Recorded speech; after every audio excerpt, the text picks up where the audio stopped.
Welcome everybody to a World of Tanks replay. My name is Maxwell and this one is from the user TJ Cat, driving the IS-4 on a standard battle on the highway. IS-4 is a tier 10 heavy tank for the Russians.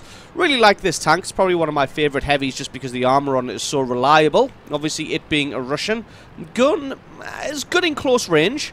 If we take a quick look at its hard stats, 258 pen, 440 average damage. In close range this thing's great, but over a distance it tends to lose a lot of that accuracy. Its shots can go a little bit astray. But armour of this thing, very, very reliable. On paper it doesn't look fantastic, but the side armour of this thing is unbelievably good. Now this replay is going to be very fast and furious to begin with. There's going to be a lot of fighting in the city up ahead, a lot of close quarters fighting, what we like to call a knife fight in a cupboard. It's going to be fast, it's going to be brutal, and yeah, it's going to cost the lives of many, many tanks in this battle. So as you can see, TJ Cat doing what a heavy should do, which is head to the town. No matter which side you spawn on, this is kind of the place that you need to go. IS-4, because of its very nice side armor as well, tends to be a little bit safer transitioning into the town when spawning on this side.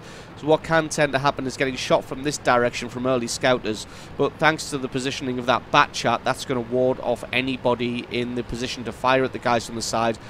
And also the exceptional side armor of the IS-4 also going to deter any shots from penetrating. So two IS-4s in the town are going to be a bit of a force to be reckoned with. TJ going to cut left straight away, going to try and flank around anybody that can find, but immediately runs into a WZ. WZ's only a tier 9, and I'm not sure he's going to know where to fire at the mighty, mighty IS-4. TJ puts one straight through his commander's hatch there, starts to back off a little bit, keeping an eye on who else is in the area. There is an ST-1 on that right-hand side. Just keeping his armor nicely angled as he puts another shot through the side of the WZ. Just keeping enough space, keeping himself at the right angle. WZ takes another hit from someone else. TJ puts one... No, he didn't fire. He held his shot until he could get the commander's hatch. And then he takes that shot and takes his well-deserved kill. Pretty much 1v1ing that WZ 1111-4. Taking off 1,400 of his 1,850 hit points. Now he's got his sights firmly set on this ST-1. Gotta be careful though, the ST-1 does come with a very nice cannon and also comes with very comparable armor to the IS-4s. As you can see, TJ holding his shot until he thought he could get it through the track, straightening himself up like that. Weak spot of the IS-4s, obviously the lower plate and the roof of the turret. If you can get a shot through the lower plate, you're generally going to bounce, but as you can see, TJ backing off and then straightening up his tank to make that such a sharp angle that it's never going to penetrate. Now he's going to head around the corner. He's probably going to take some damage as he pushes out here, because he's got all the side facing the ST-1.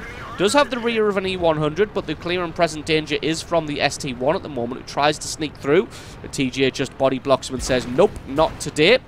As his ally in the M103 is that, yep, sneaks through as well to help out. Just allowing the ST-1 to focus on the M103 as he's the softer target while he just puts shots into his side armor. E100 realizes what's going on now and he spins himself around. Luckily he's only got the E75 gun, doesn't have the top derp cannon that the E100 comes with. But this is not going to be a fair fight, as the stats on these guns are fairly similar, but TJ Cat reloads a hell of a lot quicker than the E75. The E100 even. It's just calling it an E75 because of the similarity of the guns. And TJ Cat's just slowly whittling this guy down, putting shots through the side armor and taking out the tracks. Does take a massive hit in the rear from the FV-183 and then the artillery. But that's to be expected from the FV. Now going to decide to head forward and put the E100 between himself and that FV, just to try and make himself safe. Keeping the corpse of the E100 between himself and potential threats. Didn't want to take another hit from that FV-183 because that will spell disaster in the end of his game. But he did take out the 183. And as you can see, the historically accurate model of the IS-3, when it's not able to bounce a shot, it just misses. TJ Cat missed a nicely aimed shot at the IS-3. So you can see the historically accurate armor of the IS-3. Even when it's not getting shot, it just forces your shot to miss. And that is the fight for the town over with. Both teams lost around 2/3 of their tanks. But looks like the Allies have come out better on this one. T-62A firmly in the sights of TJ Cat and then gets taken out. And that's 5,500 points of damage just from the knife fight in the cupboard that is the town. And as you can see, winning 12 kills to 9. But the enemy team has started a base capture now. And TJ Cat is taking shots from the right-hand side from that RU-251. Just got 2 light tanks left and an artillery piece. But if these light tanks work together and play well, there may be... Well, I was going to say they may be able to walk away with a victory, but this is a 1600 health IS-4 and a full health Tiger II bearing down on an AMX-30. An AMX-30 is a decent medium tank, but to be honest, there isn't going to be much he can do when 3 heavy tanks roll into the base to defend. TJ Cat not got many hit points himself, but the 2 guys in front of him do.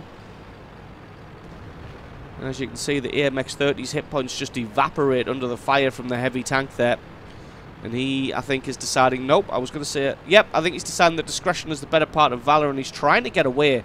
He's trying to get himself a retreat line where he won't get shot to hell. TJ Cat's now got this RU in his sights. Gets a lovely shot into the RU there as he's dueling with the AMX-1390 and trying to get himself safe. TJ deciding to focus entirely on that RU, but he gets taken out by the 1390. And the AMX-30 has already fallen to the Tiger II. And that just leaves the artillery.